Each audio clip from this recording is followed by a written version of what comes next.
Il est évident que j'ai un peu délaissé Notion ces dernières semaines. J'ai passé pas mal de temps sur la sortie de la formation Apprendre Make, et puis j'ai surtout connu un gros creux en avril. J'ai un peu explosé en vol après un premier trimestre absolument démentiel, marqué, comme je l'ai dit, par le lancement de la formation continue Apprendre Make, mais aussi le lancement de Créabo, un abonnement sans contrainte de temps à toutes les formations vidéo de Creacity.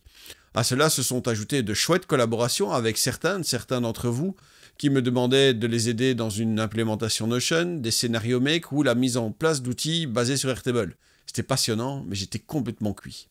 Alors, ai-je vraiment abandonné Notion? Est-ce que je l'utilise encore? Qu'est-ce que j'ai essayé d'autre?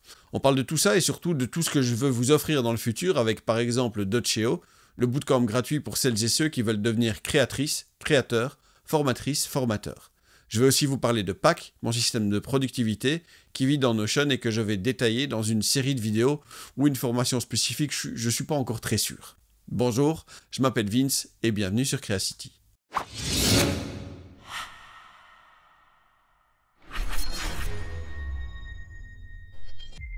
Avant de vous expliquer un peu mon état d'esprit en rapport avec Notion ces derniers temps, je voudrais vous proposer de vous abonner, de faire sonner la cloche et de mettre un petit pouce à cette vidéo. Ça m'aide beaucoup et ça m'encourage à en faire encore plus pour vous. Merci d'avance. Alors pour dégager directement le point principal, oui, j'utilise toujours Notion. Une bonne partie de ce que je produis, de ce que j'écris, de ce que je rassemble au niveau de ma veille, commence, se transforme et vit pour l'éternité dans l'espace interdimensionnel de Notion.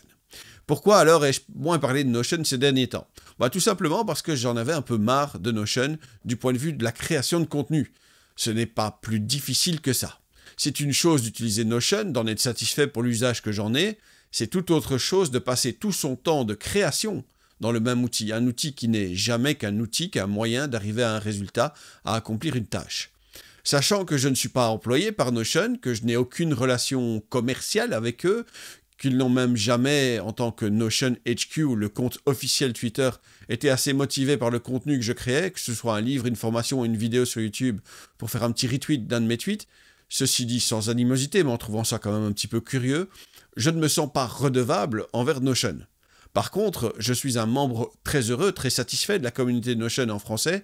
J'apprécie énormément les interactions que nous avons, les projets que nous avons ensemble, comme le fait de lancer une plateforme communautaire sur les formules Notion en français. J'apprécie aussi les échanges, l'entraide, les questions et tout ce qui nous rassemble sur le Discord. J'aime aussi les gens, que je ne vais pas nommer parce que j'ai peur d'en oublier, mais avec des prénoms qui commencent par C, A, T, J, J, F, E, S, enfin tout ça, quoi. Ça, c'est en tant que personne. En tant que créateur, par contre, j'avais besoin de me renouveler, de jouer avec d'autres outils, de tester d'autres trucs. Je ne veux pas de vase clos, d'enfermement, ni de dogme. Ni Dieu, ni maître, dit l'expression. Je m'amuse beaucoup avec Coda, j'ai énormément travaillé sur des projets Airtable depuis le début du mois de mai. Je prends mon pied à inventer des scénarios dans Make. Ça tue un peu mes vues sur YouTube et la croissance de mon nombre d'abonnés, mais je m'en fous. J'ai besoin de prendre du plaisir à ce que je fais, j'ai besoin de ne pas avoir l'impression d'être un employé bénévole déguisé, besoin de vous faire découvrir des outils que vous ne connaissez pas. Voilà, j'ai besoin d'être honnête sur ce que je découvre, sur les avantages qui rendent d'autres outils que Notion utiles, intéressants, incontournables, enfin tout ça. Vous voyez un petit peu le truc. Où ceci nous mène-t-il dans le futur? Je pense refaire une série de vidéos sur Notion qui repartirait du tout début, d'une page vraiment vierge, en utilisant la dernière version de Pack, mon système de productivité qui évolue mois après mois. Il est maintenant basé sur votre profil, sur les actions que vous devez mener et sur les créations qui en découlent. Mais j'ai ajouté pas mal d'éléments business, comme par exemple la gestion des versions de produits, la possibilité de créer des organigrammes pour gérer les rôles dans votre équipe, ou encore plus de liens entre les bases de données. La question est de savoir quel format je vais créer. Un bootcamp en direct, une série de vidéos scriptées, une formation spécifique, je ne sais pas encore. Qu'est-ce qui vous intéresse, vous? Dites-le moi en commentaire, ça m'aidera beaucoup à vous rendre mieux service. Voilà, c'était un peu une vidéo, c'était un peu différent des autres. J'espère ne pas vous avoir ennuyé avec ma petite personne, mes doutes, mes besoins, mes envies. Encore une fois, je m'appelle Vince et je vous remercie d'avoir regardé cette vidéo. N'oubliez pas d'aimer, de commenter, de partager, de vous abonner et de faire sonner la cloche. Soyez sympa dans les commentaires parce que les trolls, c'est uniquement chouette quand ça danse, ça chante ou ça fait des câlins. Puissons-nous nous revoir bientôt. Merci et au revoir.